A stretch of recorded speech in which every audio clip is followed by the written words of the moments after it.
pessoal, questão de número 53 do capítulo 10 de Fundamentos de Física do Halliday, do volume 1. Na figura, uma placa de plástico de forma irregular com espessura de massa específica, massa por unidade de volume, ou seja, a densidade, uniformes, devem girar em torno de um eixo perpendicular à face da placa, passando pelo ponto O. Então, nós temos aqui o ponto O, esse ponto preto aqui. Eu esqueci de escrever o ponto O aqui para indicar. Mas é esse pontinho preto aqui, que é o nosso centro de giro, de rotação. É o ponto onde o eixo de rotação passaria perpendicularmente ao objeto. O momento de inércia da placa em torno desse eixo é medido usando o seguinte método. Um disco circular de massa de meio quilo e raio 2 centímetros é colado na placa. É esse aí em amarelo. Esse disco de massa de meio quilo e raio 2 centímetros. Com seu centro coincidindo com o ponto O. Então, o centro do disco é o centro da placa em azul, Um barbante é enrolado na borda do disco como se ele fosse um peão e puxado durante 5 segundos.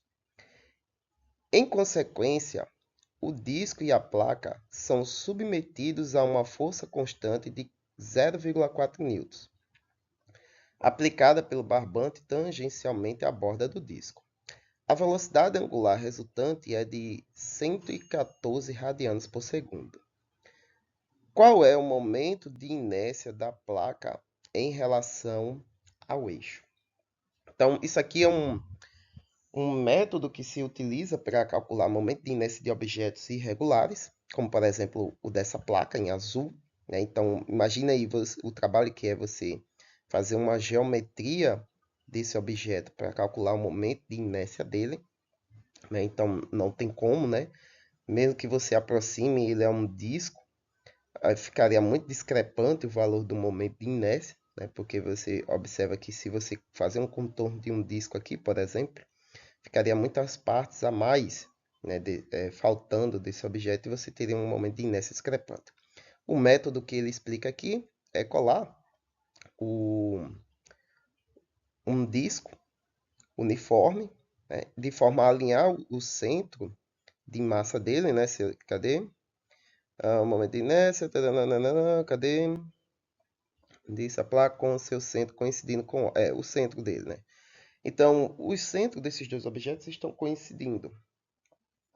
E um barbante é enrolado no disco e puxado durante 5 segundos, gerando aí toda essa consequência que nós temos aqui de 0,4 newtons de força, atração no barbante, e uma rotação após esses 5 segundos de 114 radianos por segundo. Então, dessa forma, nós podemos calcular o momento de inércia desse objeto da seguinte forma. Então, nós temos o seguinte. Vamos começar pela relação entre o barbante e o disco. Então, nós temos o seguinte. Quando você puxa o barbante, vai fazer o disco rotacionar. Como o disco está colado à placa, a placa vai rotacionar junto. Então, nós temos pela definição a relação entre o torque gerado e o momento de inércia do objeto como um todo. Então, é o objeto que vai rotacionar. Então, o momento de inércia aqui é do objeto inteiro, não só do disco. E a aceleração angular do objeto, porque ele estava inicialmente em repouso e começa a girar numa certa velocidade angular. Vai adquirindo velocidade angular. Para quem já girou peão ou brincou de Beyblade, sabe do que a pessoa está falando. Você puxa o barbante e o objeto começa a acelerar angularmente. Começa a aumentar a sua velocidade de rotação. Dessa forma, nós temos o seguinte. Como o barbante gera uma força de tração sobre o disco, essa força ela é perpendicular ao eixo de rotação. Então, você tem o torque aqui, o valor do torque, porque a gente não sabe também qual é o torque. Mas a gente pode calcular o torque, que é o raio do disco vezes a tração do barbante. Que se você olhar na figura, o raio do disco está aqui em vermelho, e a tração no barbante forma um ângulo de 90 graus. Então, o produto entre o raio e a força de tração é o quê? É o torque. Então, podemos reescrever isso aqui. Então, nós temos a força de tração, que nós conhecemos, né? Está aqui, a 0,4 newtons. E nós temos R, que é quem? O raio do disco, que também conhecemos. Isso igual ao momento de inércia total e a aceleração angular do objeto. Isolando o momento de inércia, nós temos então que o momento de inércia depende da força de tração vezes o raio do disco sobre a aceleração angular que o objeto adquire. Como o objeto está se movendo como um todo, né, porque não há deslizamento entre o disco e a placa, então a aceleração angular para o conjunto como todo é a mesma. Lembra, né? Se um objeto uniforme rotacionando, né, um corpo rígido, né, ou seja, em que não há partes móveis entre eles, a aceleração angular e a velocidade angular é a mesma para qualquer ponto do objeto, assim como acontece, por exemplo, na Terra. Né? A velocidade angular da Terra é a mesma em qualquer ponto dela, né? Que é de quê? De uma volta a cada 24 horas. Mas a gente não conhece a aceleração. Mas a gente sabe que a aceleração é o quê? Velocidade sobre o tempo. Né? Nesse caso aqui, ômega sobre t. E a gente conhece a velocidade final no instante de tempo final. As iniciais é o quê? 0 e 0. Então, o tempo inicial é 0, a velocidade inicial é 0, que parte do repouso.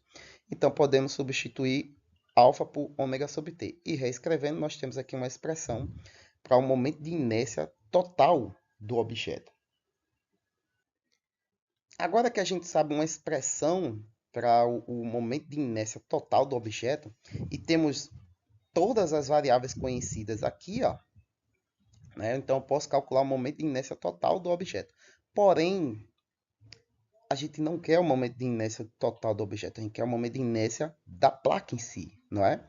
Então podemos escrever o seguinte: o momento de inércia total do objeto também pode ser escrito como sendo a soma dos momentos de inércia dos objetos envolvidos. Né? Lembra lá da definição, né? Que o momento de inércia total é o somatório dos momentos de inércia envolvidos, né? Para quando você quer fazer sobre um conjunto. Então, nós temos o momento de inércia do disco e o momento de inércia da placa. Então, esse IP que a gente quer. E aí, só substituir, porque a gente sabe quem é o momento de inércia total. É FRT sobre ômega, que a gente conhece todas essas variáveis. F é a força de tração, R é o raio do disco, T é o tempo necessário para atingir a velocidade de 114 radianos por segundo, e ômega é os próprios 114 radianos por segundo, que é a velocidade angular atingida. E o momento de inércia do disco a gente sabe, né? Pela definição, né, que a gente aprende no capítulo, no próprio capítulo 10, se eu não me engano. É no capítulo 10 ou é no capítulo 9? Não vou lembrar. No capítulo 10, é nesse próprio capítulo. Em que a gente pega lá as figuras simétricas e geométricas, na qual a gente consegue estipular o momento de inércia deles. E o momento de inércia do disco é dado por quem? Por 1/2 de mr quadrado. Então, substitui os valores. Né? A gente isola a nossa variável que a gente quer. Então, nós temos que o momento de inércia do disco, perdão, da placa, vai ser o momento de inércia total menos o momento de inércia do disco, né? Naturalmente. Então, substitui. Então, nós temos o momento de inércia do total, perdão, menos o momento de inércia do disco, que é dado por 1/2 de mr quadrado. Então, veja que a gente não precisou saber nada sobre a geometria da figura da placa, né? Como o enunciado bem diz. Isso é um método que a gente utiliza para calcular o momento de inércia de objetos no qual tem, sei lá, não tem uma simetria, né? Não tem uma figura simétrica associada na qual a gente possa identificar facilmente. Mas aí tem esse método aqui que nos ajuda a calcular com uma boa aproximação, né? Bem próximo mesmo da realidade, o momento de inércia do objeto. Porque, obviamente, se você for comparar, né, a tração no barbante não é tão perfeita, né? Você vai ter deslizamento, né, entre o barbante e o disco, entre o disco e a placa, você vai ter dissipação de energia por atrito, etc, etc, etc, né? Mas isso são coisas ínfimas, se o objeto for bem feito, que não vai destoar tanto do valor real. Então, a gente substitui os valores e resolve a expressão, né? A gente conhece todas essas variáveis, né? Lembrando que R aqui é tudo do disco, né? A massa aqui a massa do disco, né? Porque isso aqui é o momento de inércia do disco, né? E aqui é o momento de inércia total. Substituímos e resolvemos a expressão. Então, nós temos que o momento de inércia da placa é de 2,51 vezes 10 elevado a menos 4 quilos vezes metro quadrado. Muito bem, pessoal, espero que tenham acompanhado comigo até aqui a linha de raciocínio desse problema. Curtam, compartilhem. Se você é novo, se inscreva no canal para nos ajudar. E como sempre, aí no final, dúvida, críticas, sugestões aí embaixo na caixa de comentários. E até a próxima questão.